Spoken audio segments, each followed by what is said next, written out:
E eu quero dizer da alegria de estarmos juntos e de compartilhar a palavra do Senhor com vocês. Queria convidá-los a abrirem suas Bíblias lá no Evangelho de Mateus, capítulo 3. Evangelho de Mateus, capítulo 3.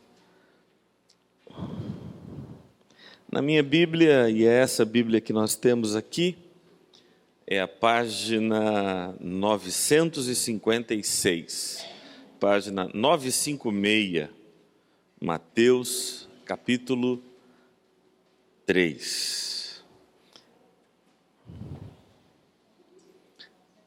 956, Mateus, capítulo 3. Eu vou ler apenas 2 versículos aqui, depois eu vou passar uma página e ler um pouco mais adiante.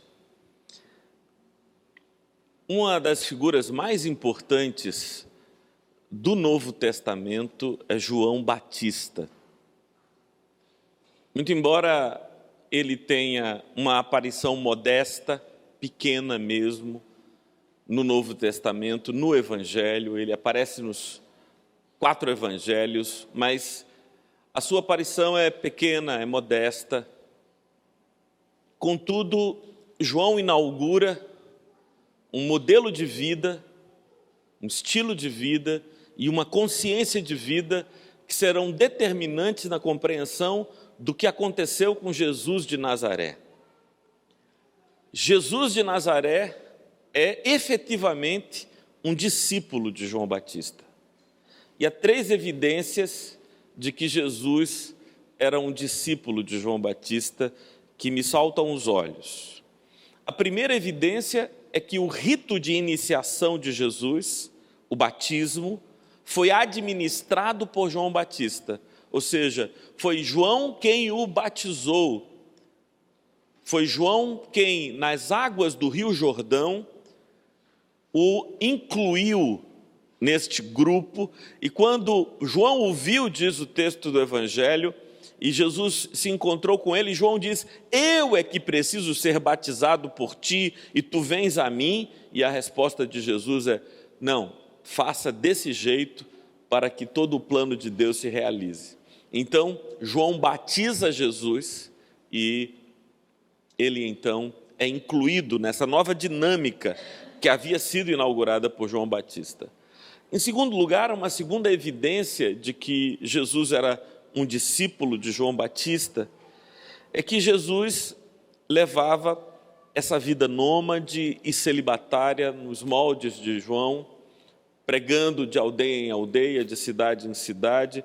Muito embora João vivesse numa espécie de ermitério no deserto da Judéia, para onde acorriam as pessoas, Jesus segue esse modelo de vida simples, de vida despojada, de vida sem bens materiais, de vida entregue à pregação. Muito embora João fosse muito mais radical do que Jesus, Jesus era mais modesto do que João em sua simplicidade. É impressionante isso, Patrícia, porque às vezes a humildade pode ser extremamente ostensiva. Era isso, a humildade de João não era uma humildade daquelas que passam desapercebidas. João vestia-se de roupas rudes, de pelos de camelo e de roupas grosseiramente, evidentemente desconectadas com a prática e a tradição comum. Jesus vestia-se como qualquer um. Tanto que quando Judas o traiu e ele foi entregue, foi preciso que eles combinassem uma forma de identificar Jesus. E Judas disse aos guardas: aquele que eu beijar, esse é Jesus. Ou seja, porque pela roupa não dava para saber quem ele era. Mas Jesus vivia esse modo simples de viver.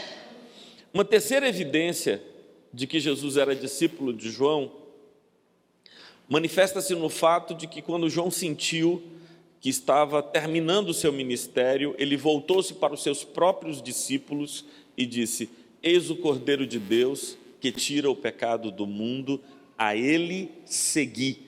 É como se João dissesse aos seus discípulos: até agora vocês me acompanharam, mas a partir de hoje, aquele sobre o qual eu havia dito que viria depois de mim, do qual eu sequer seria digno de desatar as sandálias, ele que é maior do que eu, ele que deve crescer enquanto eu diminuo, esse é a quem vocês devem seguir. E eu ainda poderia apontar algumas outras evidências, farei referência só a mais uma. Mas vejam qual era a essência da pregação de João Batista. Mateus capítulo 3, versículos 1 e 2. Naqueles dias apareceu João Batista pregando no deserto da Judéia e dizia: arrependei-vos, porque está próximo o reino dos céus. Vamos repetir o versículo 2? Arrependei-vos, porque está próximo o reino dos céus. Agora olhe para a página do lado, no capítulo 4 do Evangelho de Mateus, e veja o que diz a partir do versículo 12. A página bem ao lado. Estão comigo lá? A partir do versículo 12. Ouvindo, porém, Jesus que João fora preso, retirou-se para a Galiléia e, deixando Nazaré, foi morar em Cafarnaum, situada à beira-mar, nos confins de Zebulon e Naftali, para que se cumprisse o que fora dito por intermédio do profeta Isaías: terra de Zebulon, terra de Naftali, caminho do mar, além do Jordão, Galiléia dos gentios. O povo que jazia em trevas viu grande luz, e aos que viviam na região da sombra da morte, resplandeceu-lhes a luz. Daí por diante deve ser conectado com o versículo 12, ou seja, é daí por diante quando? É depois de João preso, ou seja, daquele momento por diante, depois que João estava preso, daí por diante passou Jesus a pregar e a dizer, vamos repetir juntos? Arrependei-vos, porque está próximo o reino dos céus. Ou seja, o conteúdo da pregação de Jesus era ipsis literis, ou seja, a exata letra daquilo que era a pregação de João Batista. Sabe, Renato, eu não conheço nenhum versículo bíblico mais mal interpretado do que estes dois. Essa declaração de João e depois essa declaração de Jesus: arrependei-vos, porque está próximo o reino de Deus, ou o reino dos céus. Esse versículo é extremamente mal compreendido. E se ele é mal compreendido, o seu si, ele é mal vivido. E se a gente pudesse compreendê-lo melhor, vivê-lo melhor, experimentá-lo melhor, como seria melhor. Vamos orar, vamos pedir a Deus que nos ajude a entendermos esse texto.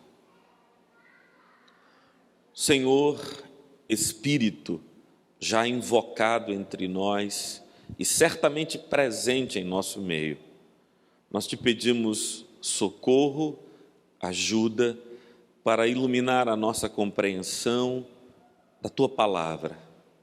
Vem, Senhor, e fortalece-nos. Vem, Senhor, e refaz a nossa caminhada e a nossa consciência. Vem, Senhor, e apruma a nossa forma de viver.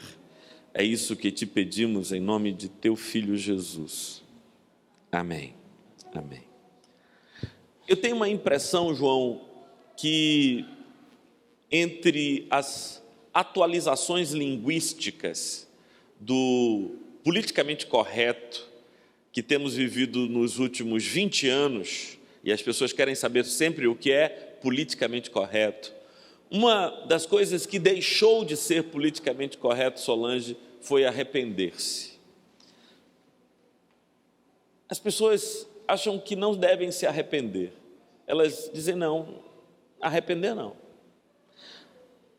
E eu ouço frases como: eu não me arrependo de nada do que eu fiz, eu me arrependo das coisas que eu não fiz. Esse tipo de fala dá a impressão de que tudo quanto eu fiz foi correto. E quem acha que tudo quanto fez foi correto, ou nunca parou para pensar no que fez, ou não tem um senso crítico, aguçado, sobre tudo quanto fez. Mas o arrependimento se tornou tão politicamente incorreto, um conceito tão antiquado, tão deixado para trás, que as pessoas acham que é como se invalidassem as suas vidas se se arrependessem. Uma segunda frase que eu ouço falar muito, as pessoas dizem, né, é que arrependimento é uma forma de diminuir o valor, a qualidade das experiências que a gente viveu. Isso tudo revela uma compreensão equivocada do que é arrependimento. Eu sequer acho que a palavra arrependimento, Flavinha, fosse a melhor palavra para traduzir a expressão grega metanoieté, que aparece aqui. Eu acho que nós estamos mais influenciados pela tradução de São Jerônimo, da Vulgata, e São Jerônimo traduziu por penitentiate. Então, penitentiate seria esse arrependimento, esse ato de penitência, de algo de que eu me puno pelo que eu fiz. Então, o arrependimento está mais ligado à tradição romana, latina, do que à palavra grega, que é aquela que São Jerônimo escolheu e traduziu nesse texto do Evangelho de Mateus. O que é metanoieté, essa forma imperativa de arrependimento, metanoia? O prefixo meta todos nós conhecemos, mas alguns supõem que meta, Geraldo, é mudar, Gilberto, mudar alguma coisa. Meta é mudança, é transformação. Mas meta não é mudança, não é transformação. Veja, por exemplo, Tiane, a expressão metamorfose. Na expressão metamorfose, que a gente utiliza em relação à lagarta que vira borboleta, nós não estamos designando meta, mudança, morfos, forma. Não. O que a borboleta vive é a libertação da forma de lagarta para uma outra forma. Uma outra forma imensamente sublime, maior do que o morfos anterior, do que a forma anterior. Se nous é processo de pensamento, nous, da palavra, de onde vem a palavra paranoia, não é? Um indivíduo que tem duas consciências, tem uma consciência que convive com a outra consciência. Meta é uma libertação, é uma experiência de transformação para cima. E o convite da palavra metanoia é: liberte a sua consciência, liberte a sua consciência desta prisão na qual ela está inserida, nesse estado de catividade. Porque, Nick, a lagarta, ela não pode ser comparada à borboleta, muito embora a borboleta houvesse na lagarta como que oculta, porque a lagarta se arrasta, a borboleta voa. A lagarta come folhas, a borboleta bebe néctar. A lagarta, muitas vezes, é monocromática, enquanto a borboleta explode em cores mil. Quem olha uma borboleta se encanta por aquele ser formoso, alado. Quem olha para a lagarta meio que se enoja daquele ser um tanto quanto asqueroso que encontramos arrastando-se nos caules e nas folhas das árvores. Então, a experiência que a palavra metanoia nos convida é uma experiência de libertação, de uma transformação para um estado sobreexcelente de vida, quando comparado àquele que mantemos agora ou que mantínhamos antes dessa experiência proclamada por João Batista, proclamada por Jesus. Agora, Marcão, é preciso que eu compreenda o seguinte: Jesus disse: arrependei-vos, transformem-se, libertem a sua consciência por um motivo. E aí vem o segundo problema com a tradução que a gente trabalha. Ele diz, o texto literalmente diz: arrependei-vos porque está próximo o reino dos céus, é isso que você lê, mas a palavra está próximo, em grego egenein, significa ele desceu sobre nós. Arrependam-se porque o reino de Deus desceu sobre nós. Nas traduções antigas, sabe como era, João? Talvez você lembre, Renato. Arrependei-vos porque é chegado o reino dos céus. É chegado. Não é alguma coisa que se aproxima. E nesse próximo não é algo que virá, é algo que se instalou ao nosso redor. E é por isso que na oração do Pai Nosso eu digo: seja feita a tua vontade, venha a nós o teu reino, porque esse reino é um reino que desce sobre nós, mas não desce sobre nós num momento qualquer, desce continuamente, ele se instala, ele se lança sobre as nossas vidas. E aí eu fiquei pensando, está vindo para cá, Silvinho? Fiquei pensando, como tem tanta gente no mundo hoje sonhando com um green card, sonhando com o direito de morar numa nação civilizada, como os Estados Unidos, ou uma nação civilizada como a Europa continental. Vocês têm notícias todos os dias, centenas e centenas de pessoas morrem tentando sair dos países da África para chegar à Europa. A procura do quê? A procura de um outro modelo de vida, a procura de uma outra dinâmica de vida, fugindo da fome, fugindo da guerra, fugindo do desespero, e elas tentam, a gente só fica sabendo das centenas e centenas de pessoas que morreram, e as centenas de pessoas que não morreram e que chegaram, e que desembarcam.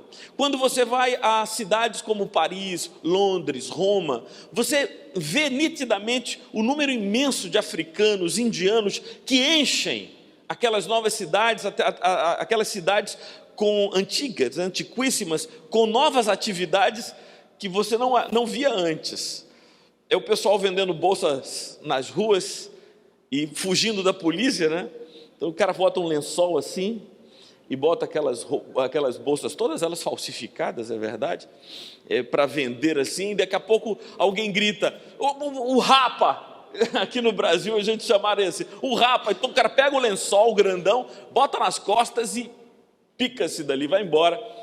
Isso tudo é estranhíssimo. Ver isso, por exemplo, em Berlim, é uma coisa que arrepia a alma, não é?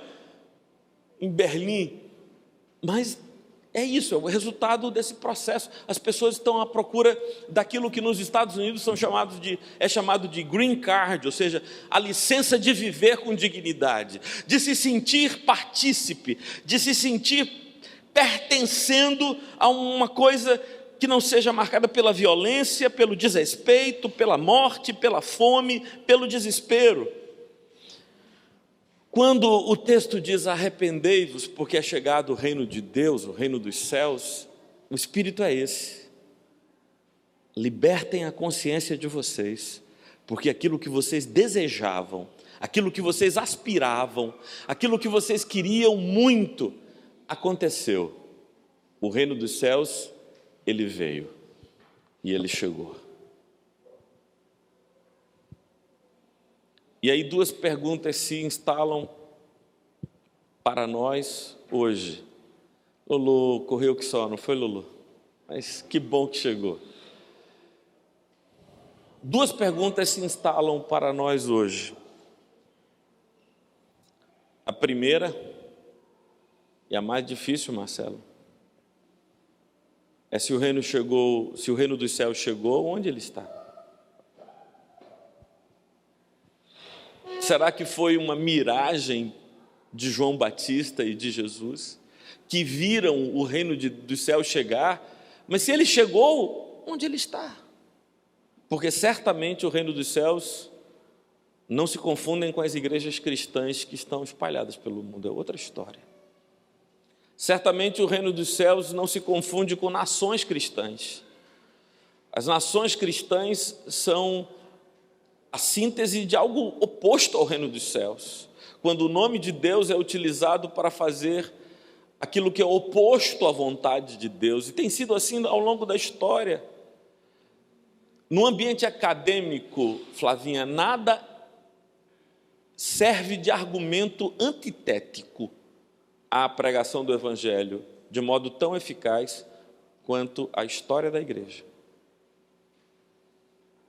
Então, se eu quiser reunir os meus alunos para falar sobre o reino dos céus, o reino de Deus, a mensagem que Jesus trouxe, e essa novidade maravilhosa que Jesus trouxe ao mundo, qualquer um deles está habilitado para me contradizer, mostrando-me a história da igreja, desde o livro de Atos dos Apóstolos até o jornal de ontem. A história da igreja é continuamente uma história de negação do Evangelho, de negação do reino dos céus, de negação da mensagem de Jesus. Todo dia isso está sendo negado. E isso nos deixa numa situação muito difícil. Porque a primeira pergunta que se tem que fazer, se Jesus disse, e se João dissera antes dele, arrependei-vos porque está próximo o reino dos céus, a pergunta que se coloca é: onde está o reino dos céus? E essa seria uma questão muito constrangedora, Pati, se Jesus já não tivesse dado a resposta. Ele diz: Ricardo, o reino dos céus está dentro de vós. Ou não. Mas o lugar do reino dos céus não é uma geografia. O lugar do reino dos céus não é um bairro, uma cidade, uma quadra. O meu reino, disse Jesus, não é deste mundo. E ao dizer meu reino não é deste mundo, ele não queria dizer que o reino dele não estava neste mundo. O reino dele está neste mundo, só não é deste mundo. E todas as vezes que a igreja tentou instalar o reino dos céus neste mundo, equivocou-se. Porque o nome já dizia que não é da terra, é dos céus, mas está na terra. E estando na terra, ele precisa estar dentro de nós, em nossas vidas. É por isso que a minha oração essencial é: venha a nós o teu reino, faça-se a tua vontade. E são expressões sinônimas, porque quando eu digo venha o teu reino, essa vontade dele se realiza na minha vida. Vir o reino é adequar-se à vontade dele. A segunda pergunta, a primeira pergunta era: onde está o reino dos céus? E a segunda pergunta é: em que consiste o reino dos céus? E ao explicar em que consiste o reino dos céus, Rubens, eu respondo também o que é arrepender-se.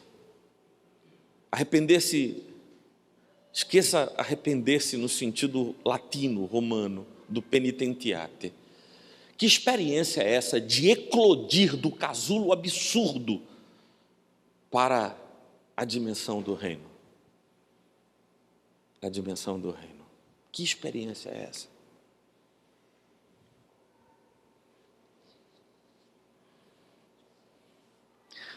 Uma das teses mais recorrentes da filosofia de Nietzsche, esse pensador alemão do finalzinho do século XIX, Nietzsche tinha uma agenda que era a transvaloração dos valores. Ele queria puxar o tapete da moralidade, fazendo o que ele chamava de uma genealogia da moral, uma espécie de crítica à moral baseada na reconstrução das essências do nascimento de tudo isso, para mostrar que nada daquilo que nós chamamos de regras morais em si mesmo revela qualquer essência, mas são manifestações arbitrárias das vontades dos indivíduos. Eu diria que a primeira marca do reino dos céus, a primeira marca da metanoia é a transvaloração dos valores, é a mudança de nossos valores. E o que eu chamo de mudança dos valores?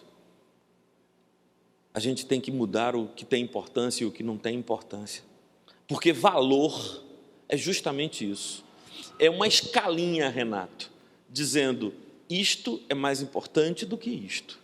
Porque quando eu atribuo valor a algo, eu estabeleço uma escala de prioridades.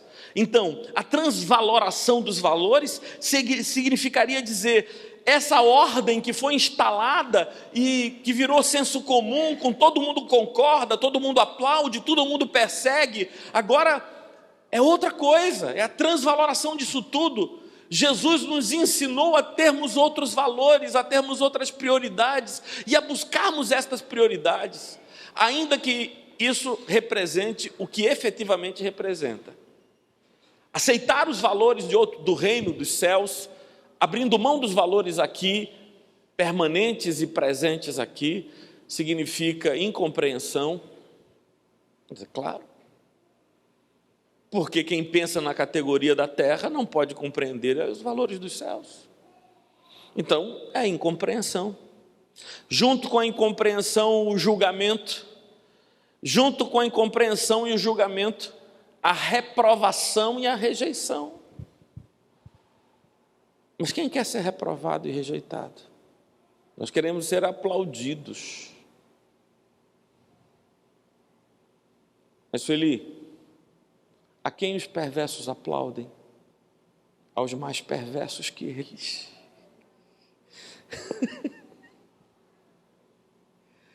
É o aplauso de quem que a gente corre atrás? A quem os perversos aplaudem? E a gente quer esses aplausos. São esses os aplausos que a gente busca, o reconhecimento que a gente anseia, que a gente diz que precisa, que nos tira a noite e a alegria do dia. Não, a gente precisa de outros valores. Você mencionou Nietzsche.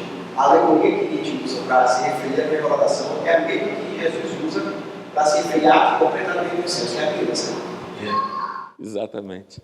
Essa busca de uma ruptura com essa coisa construída arbitrariamente aqui e o retorno à simplicidade, à ingenuidade. Jesus diz isso, né? Jesus disse que se você não se converter e se transformar em uma criança, jamais você verá o reino dos céus. Verá, não é porque ele não esteja, é que ele estando, você não enxerga. Porque para enxergar o que já está aqui, era preciso ter olhos de criança, e você não tem. Você tem esses olhos de adulto, viciados e habituados a esse modelão aí que está aí, de todo mundo vivendo da mesma maneira. E aquela grande coisa assim, né? Eu fico pensando, Silvinho tão novinho aqui e tal. Então, aqui vocês ficam, essa vontade de ter sucesso na vida, né? Que vira a agenda da gente, que vira a vontade da gente, a busca da gente, e que leva os melhores anos da nossa vida. Essa vontade de ter sucesso, segundo esses valores. E ter sucesso, eu queria que vocês compreendessem isso, de acordo com esses valores que estão postos aqui neste mundo, é se oferecer como pilhas para manter um sistema louco em contínuo funcionamento. Até que não haja mais energia na gente e sejamos descartados. Como faz-se com pilhas? E com um detalhe, Renato, nós não somos recarregáveis.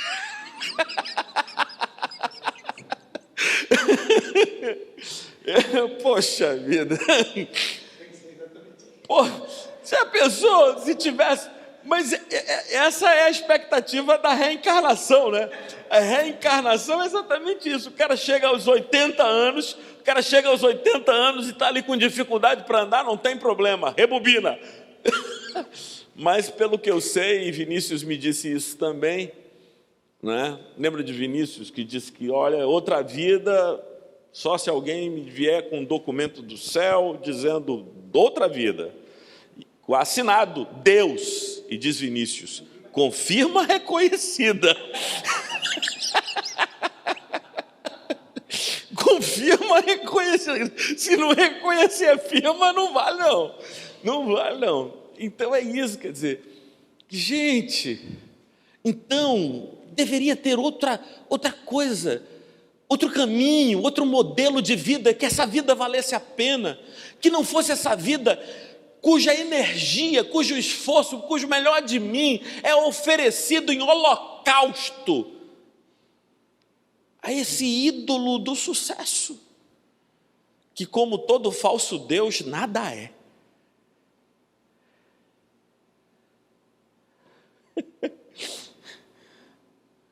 O que são os falsos deuses? São paus, pedras, metais preciosos, nada. E a gente se oferece em holocausto ao nada. Nossa vida imolada no altar do nada. Mas aplaudida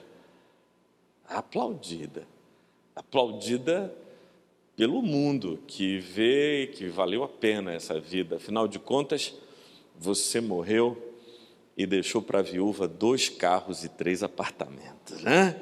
Foi bom ou não? Foi bom, foi maravilhoso, vida bem sucedida.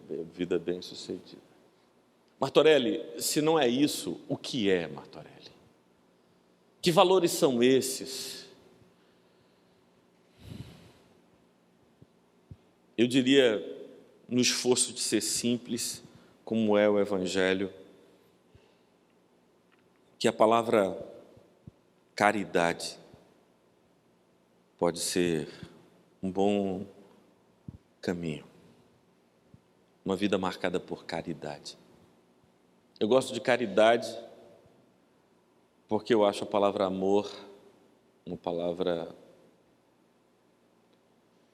excessivamente polissêmica. E eu acho que há determinadas palavras que significam tantas coisas que não significam mais nada. Isso é o caso de amor e é o caso de verdade. São palavras que significam tanta coisa e tanta coisa cabe naquela palavra que ela mesma já não designa coisa alguma. Ela se esvazia enquanto elemento linguístico e comunicativo. Por isso, então, eu prefiro a palavra caridade. Mas não aquela caridade, sabe, contabilista.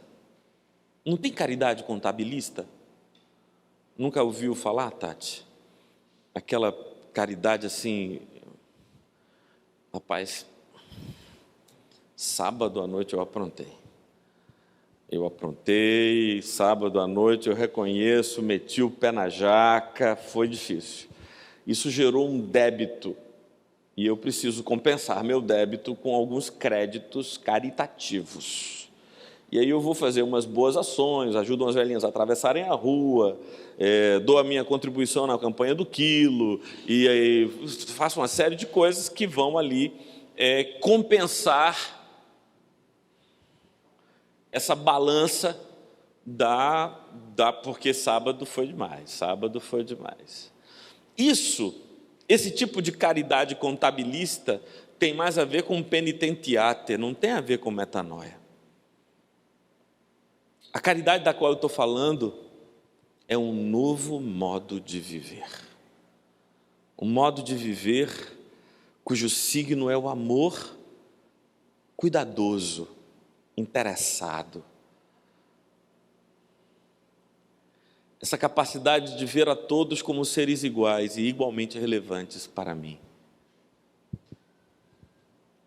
De ver a todos como seres imperfeitos como eu. E porque imperfeitos, carentes de compreensão, apoio e ajuda, como eu sou. Esse olhar caritativo, esse olhar que é dom, que é caritas, que é caris, que é dom. Isso é reino de Deus. E aí eu fico pensando, Rubens, Fico pensando em Jesus andando pela Galileia, curando os enfermos, libertando os oprimidos, pregando o amor de Deus a todos e por todos, perdoando os pecados, como ele fez tantas vezes, libertando as pessoas dos fardos emocionais, espirituais, os fardos das enfermidades. Para mim, é como se fosse um espectro de amor que se desloca no tempo e no espaço. É isso que foi Jesus e é isso que nós nos convertemos como seres libertos do modelo deste mundo, deste tempo, do príncipe deste século, e que se libertaram para essa nova vida, e que se movem no mundo de modo caritativo, de modo amoroso, de modo cuidador, de modo interessado. Mas sabe qual é meu problema? Eu tenho muito interesse nos outros. Mas esse interesse que eu tenho nos outros é por mim. É pensando em mim. Isso é que precisa ser quebrado, é tão difícil de ser quebrado. É aquele interesse utilitarista, que elenca as pessoas e as separa entre as pessoas mais úteis, menos úteis, e assim a gente vai dizendo. E aquelas pessoas que são mais importantes, elas recebem o grau de importância pela possibilidade que elas têm de, em algum modo e em algum momento, me beneficiarem. Então, esse interesse no outro não é interesse pelo outro, é interesse por si. É mais uma vez, Ricardo, Nietzsche quem me diz isso. Nietzsche diz que as pessoas não amam o próximo, que é impossível amar o próximo. Nietzsche diz que ninguém ama o próximo. As pessoas amam o bem-estar que amar o próximo lhes produz. Ou seja, fazem aquilo não pelo bem do outro, mas porque fazer aquele bem ao outro lhe promove um bem-estar, uma sensação de que são especiais e de que são realmente gente boa nesse mundo, como eu há poucos. Aí o cara se sente especialíssimo. Então, quando ele acha que está amando o próximo, ele está amando a si mesmo. O que ele ama de verdade é o bem que fazer o bem ao próximo lhe faz. Enquanto nesse modelo caritativo, a vida é entrega. A vida é consciência e esperança de fazer bem e de seguir sendo. Eu lembro daquele caso em que Jesus cura um homem que era cego, e depois as pessoas perguntam para ele, para o que fora cego: quem que te curou? Quem te abriu os olhos? Aí ele diz: eu não sei quem foi, eu só sei que ele veio, fez lodo, aplicou nos meus olhos e foi embora. Eu não sei de onde ele é, de onde ele veio, não sei quem ele é, eu só sei o que ele me fez. E aí tem duas cenas que eu acho tão bonitas, num clássico que pouca gente viu aqui. Eu levei para assistir com o seu Si na casa dela, um filme que eu quero assistir, a gente assistiu já uma vez aqui, El Cid. Em El Cid há uma cena que eu acho maravilhosa, que é uma cena... Você assistiu El Cid? Com Charlton Heston e Sophia Loren? Tem uma cena... Nem conhece esse filme, não? Tu conhece esse filme? Tem uma cena em que tem um leproso com seus sinetes. Os leprosos usavam sinetes para que as pessoas se afastassem deles. Então, quando eles andavam, os sinetes tocavam, os sinetes presos à roupa, e você ouvia aquele barulho, sabia que era um leproso, não se aproximava. Eles eram obrigados a usar os sinetes costurados à roupa. Então tem um leproso com seus sinetes agarrado num cajado e clamando por sede, por água. Está com sede, ele clama por água. Então o protagonista do filme, ele desce do seu cavalo, pega a água no coloca a água num cantil, oferece ao leproso, o leproso pega o cantil, bebe a água e depois entrega o cantil. E ele disse: muito obrigado, meu Cid. E aí ele diz: como você sabe quem eu sou? Porque em toda a Espanha só existe um homem capaz de dar água no seu próprio cantil a um leproso. Que coisa, né? Assim, por que a gente vive dentro desses modelinhos, né? Há pessoas que se abrem... E aí a segunda cena que me vem é a cena daquele livro do Victor Hugo, Os Miseráveis. A cena dos miseráveis. Do homem deitado no banco da praça, frio, terrível, passa aquela senhora, já era quase meia-noite, passa uma senhora e bate nele assim, com a sua bengala. E diz: você não pode dormir aqui na praça. E o cara diz: não, minha mola, eu não tenho lugar para dormir. Nas cenas anteriores no livro, ele tinha procurado, ele tinha batido, ele tinha dinheiro para pagar para ficar hospedado em algum lugar, mas ninguém queria recebê-lo, porque quando ele apresentava o documento, era um documento de presidiário, era o único que ele tinha, e ninguém queria hospedar um homem que estivesse condenado pela lei. E tem uma cena terrível, em que ele vai para debaixo de uma marquise, e um cachorro, aquele lugar era do cachorro, e o cachorro fica latindo e bota ele para fora de lá, então ele não tem onde ficar mesmo, nem o lugar do cachorro cabe ele. Aí ele está dormindo no banco da praça, a velhinha bate com a bengala dele: você não pode ficar aqui, se você ficar aqui você vai morrer, o frio da madrugada, você não amanhece o dia vivo. Eu vou ficar aqui mesmo, não tenho para onde ir. Eu fui em todas as casas dessa vila e ninguém me recebeu. Aí a velhinha diz: é mentira sua. É mentira sua. Diz: que mentira, que nada, eu fui e ninguém quer me receber. Você não foi naquela casa, porque ninguém bate naquela porta e não é acolhido. Aí ele ficou naquela, né? Eu fui ou não fui? Ficou na dúvida se tinha ido ou não. Ele achou que devia ir. Aí ele bate na porta do cara, bate na porta, não sabia se tinha ido. Ele só ouve uma voz que grita lá de dentro: entra! E o cara fica lá de fora batendo. E o cara grita: entra! E ele fica lá de fora. Abre a porta. O cara abre a porta num repente assim: eu não disse para você entrar.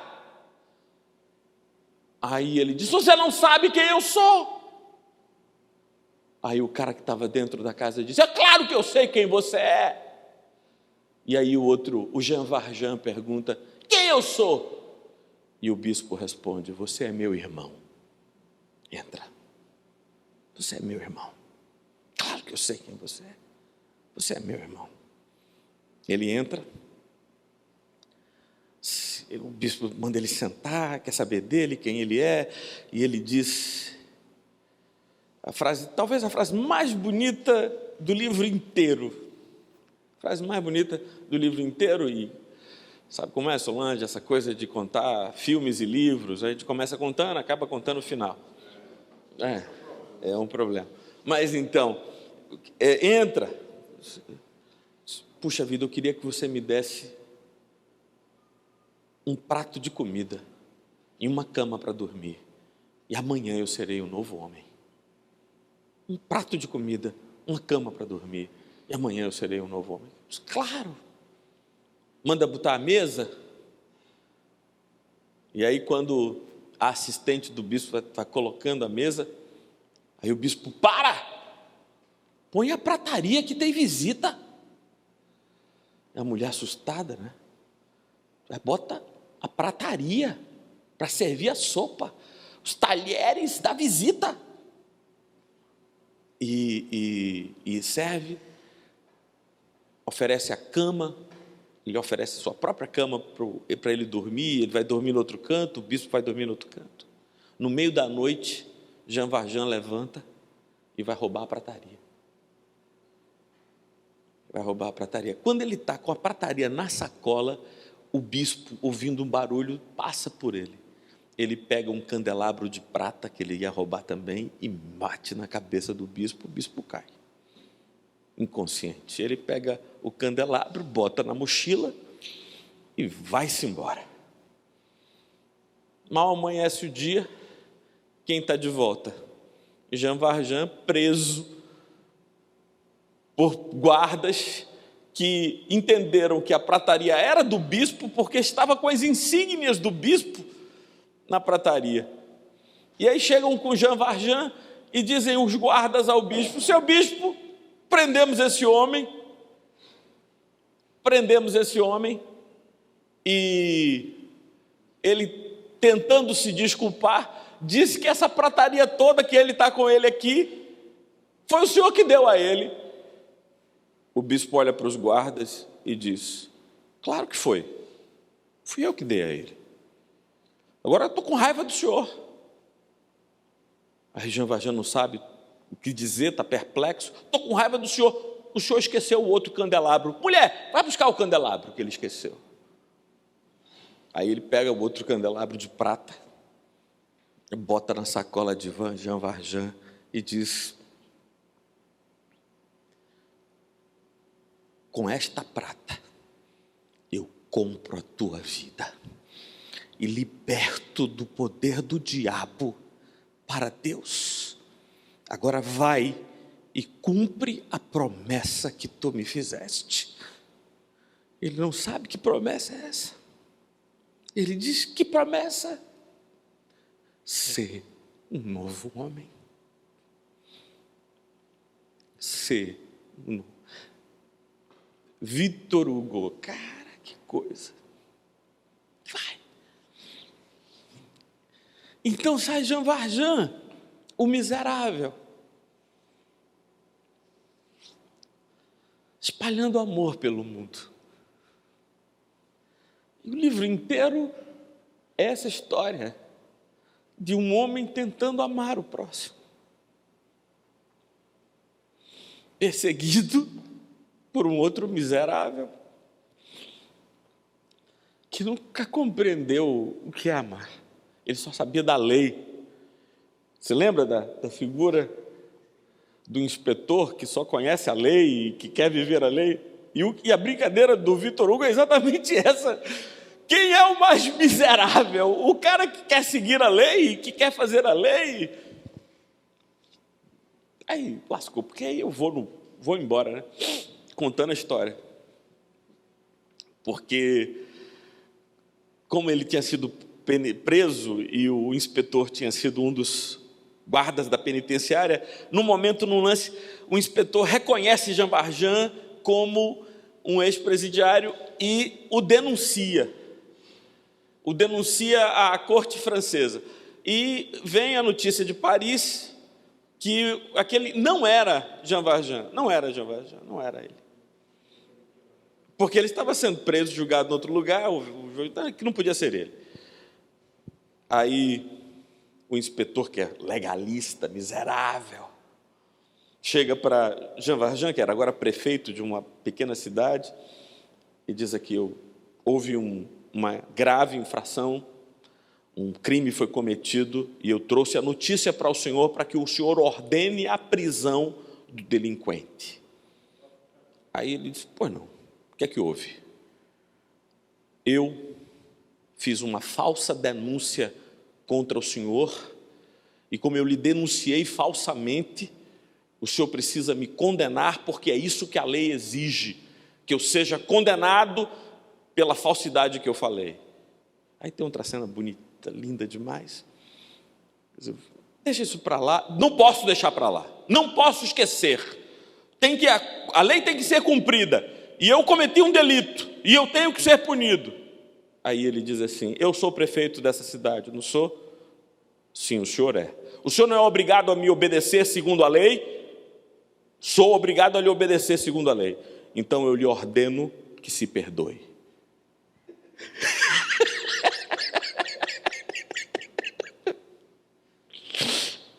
É bom demais isso, né? Ver o modelo na cabeça do cara vira uma travada. Ele não pode deixar de obedecer ao prefeito, mas ao mesmo tempo não pode admitir se perdoar, e o cara trava na hora assim. Eu lhe ordeno que se perdoe. Não sei, cara, eu acho que essas pessoas é como o herói de Vitor Hugo, sabe? É um cara que anda por aí vivendo caritativamente, vivendo de fazer o bem, sem nenhuma expectativa de ressarcimento. Eu acho que esse é o ser renascido, liberto da velha consciência, esse ser que não é útil a nenhum sistema, pelo contrário, ele nega tudo isso para afirmar o amor de Deus pelos homens, essa nova dimensão do reino, essa nova vivência de algo superior, de algo sublime, de algo elevado, para além do homem. Esse é o caminho de Jesus, um caminho para além do homem. Quem nos dera, quem nos dera. Essa transvaloração, esses valores novos, essa forma de lidar para com o próximo com amor. E em último lugar, essa libertação implicaria numa capacidade de ver os problemas da vida de um modo diferente. Nós estamos acostumados a ver os problemas da vida, dicotomizando-os, dividindo-os em dois blocos. Há dois tipos de problemas: os problemas solúveis e os insolúveis. Entre os solúveis, há aqueles que nós conseguimos resolver e os que não conseguimos resolver. Eles eram solúveis, eles eram solucionáveis, mas nós não os solucionamos, por algum motivo.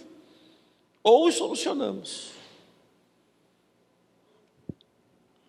E entre os insolúveis, eles são divididos entre aqueles que nos afligem individualmente e aqueles que afligem coletivamente aqueles que estão ao nosso lado.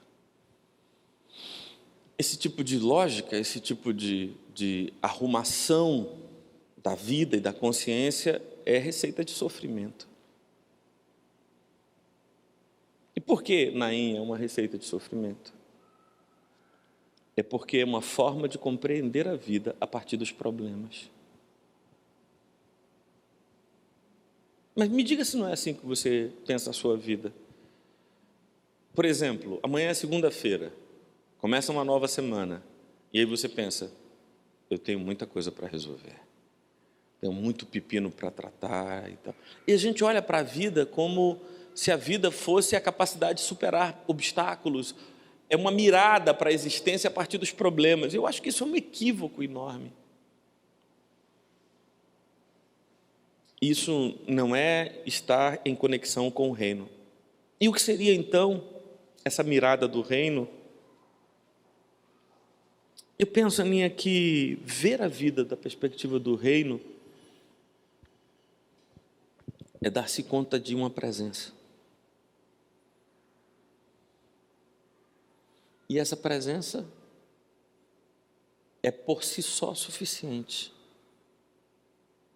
E aí já não há problemas solúveis, insolúveis, nem há alguma coisa que possa ser mesmo chamado de problema, porque essa presença relativiza tudo isso. Essa presença vira uma luz a iluminar a nossa vida de um modo tal que eu só consigo enxergar a presença.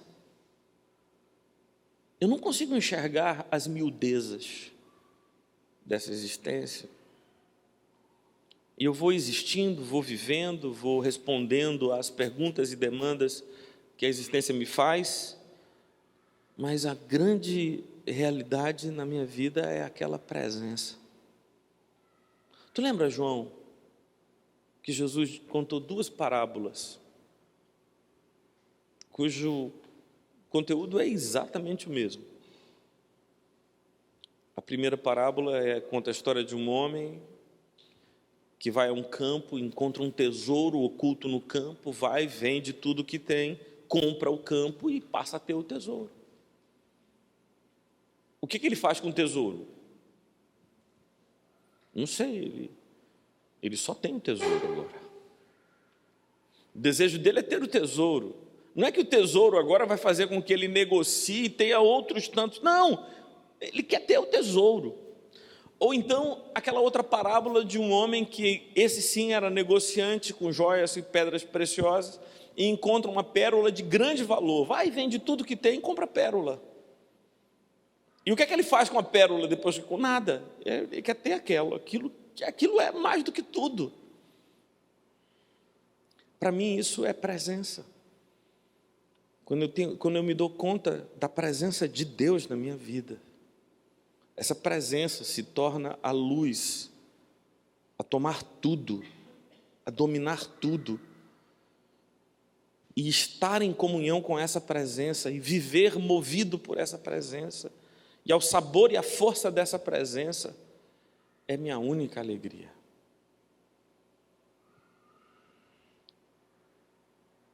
E aí, Martorelli, isso não é alienação, ignorar os problemas? Quem está falando aqui de ignorar os problemas? Eu estou falando aqui de viver sem ser guiado por problemas. Não fazer dos problemas a questão da minha vida. Porque esses problemas não são a questão da minha vida. A questão da minha vida é a presença. Estar em comunhão com essa presença. E aí as coisas vão fluir. Os problemas, eles vão se resolver. Eles vão se resolver.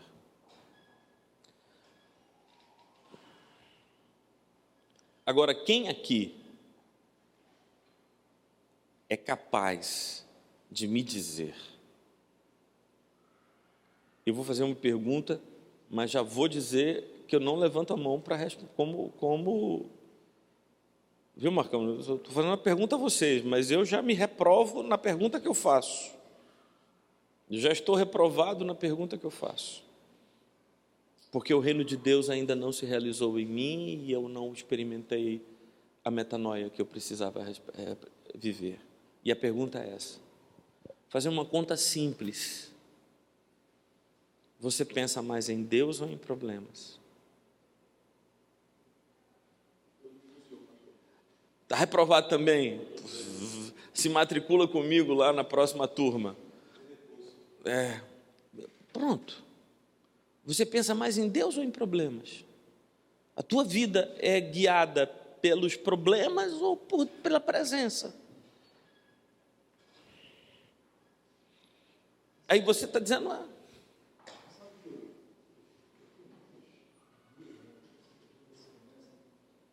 claro.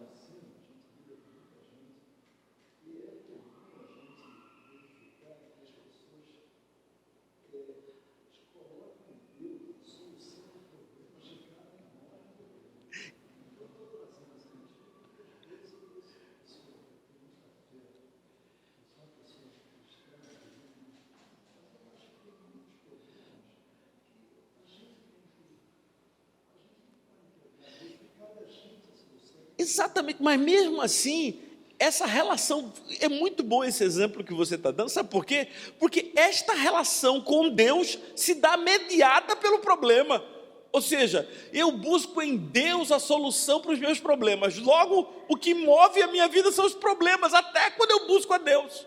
Veja que coisa, não é? Enquanto o que eu estou dizendo que seria o reino dos céus, é uma presença, meu amigo, que é como na descrição do livro de Apocalipse da Nova Jerusalém, lá não tem dia nem noite, porque é a luz de Deus que ilumina todas as coisas, e essa luz, ela não tergiversa, ela não tremula como a luz dessa vela, que é incerta.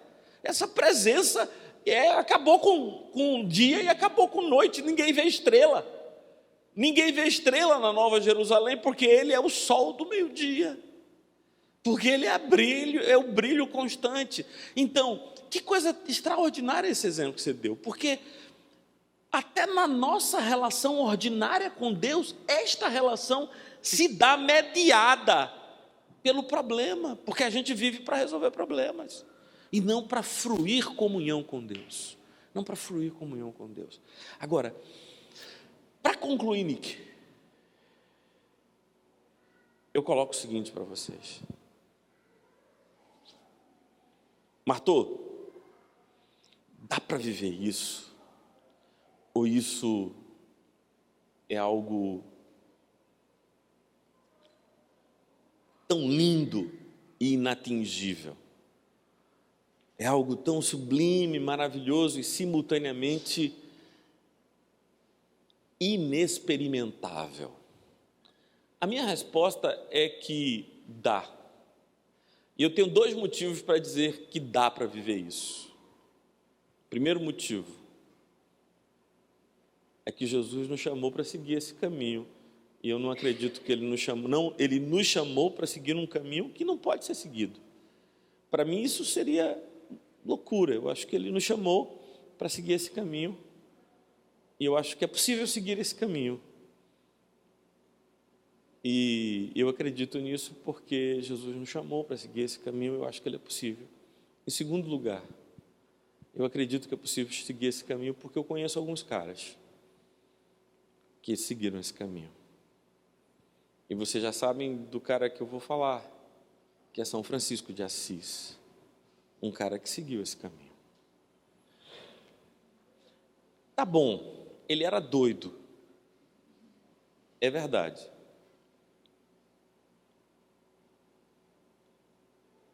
Mas qual é o problema de ser doido para esse mundo doido? A única forma, Solange, de ter sanidade no mundo louco é ser louco para o mundo. Por isso de Jesus, que o Evangelho é assim, a palavra de Paulo, não é? O Evangelho é a loucura. É escândalo para os judeus e loucura para os gentios. Então seguir a Jesus é ser louco. Francisco era doido, pirado. E era um doido lindo. Eu conheci Santa Teresa d'Ávila, Madre Teresa de Calcutá, Mahatma Gandhi, todos eles doidos, todos eles malucos, vivendo o Evangelho.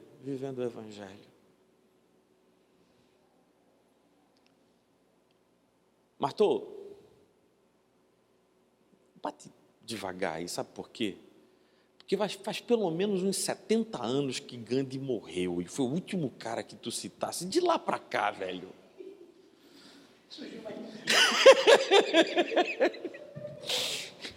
Gandhi morreu, acho que ele morreu na década de 40, eu acho que Gandhi viveu depois da Segunda Guerra Mundial. Não sei, vai lá, 50, mas, pô, indo de lá para cá, isso já faz uns 70 anos, né, meu? De lá para cá eu não conheço. Eu só leio aquela revista, a lista dos bilionários da Forbes, mas não vejo ninguém ali com uma vida livre. Hein? Ele morreu em 48? Então, mas de 48 para cá, quanto tempo faz? 70, né, meu? É 70 anos, né? E de lá para cá? Eu sei, não. Não, porque está faltando doido nesse mundo. Não tem tanto doido assim.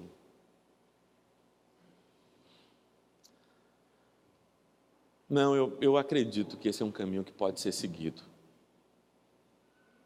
Mas, se alguém quiser ganhar a sua vida, perdê-la. Mas se alguém quiser perder a sua vida por amor de mim, acha-la.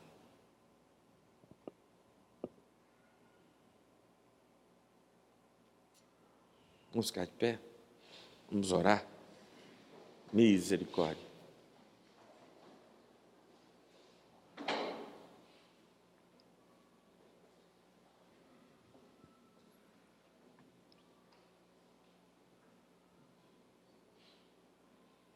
Cara,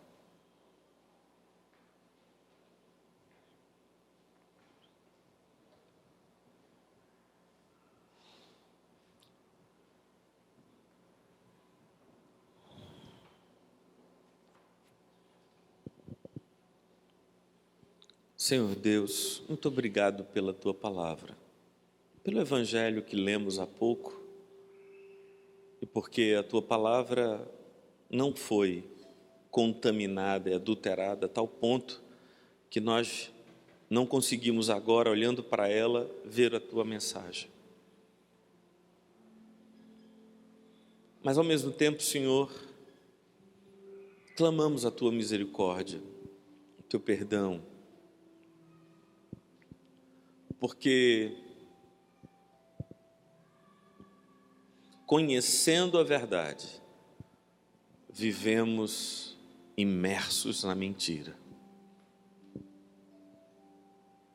Conhecendo a luz, caminhamos nas trevas. Conhecendo o caminho do amor, vivemos no caminho do egoísmo e da usura. Conhecendo a paz, vivemos em guerra. Senhor Deus, transforma-nos nesses homens raros, nessas mulheres raras, como o bispo dos miseráveis, como Cide de El-Cide, como Jesus de Nazaré, como São Francisco de Assis. Ó Senhor,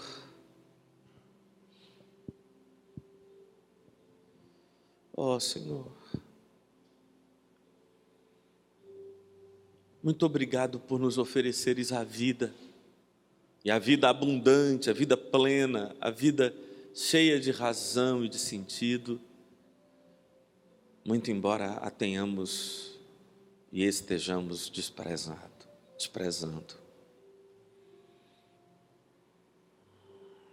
Vem, Senhor, e ajuda-nos nisto.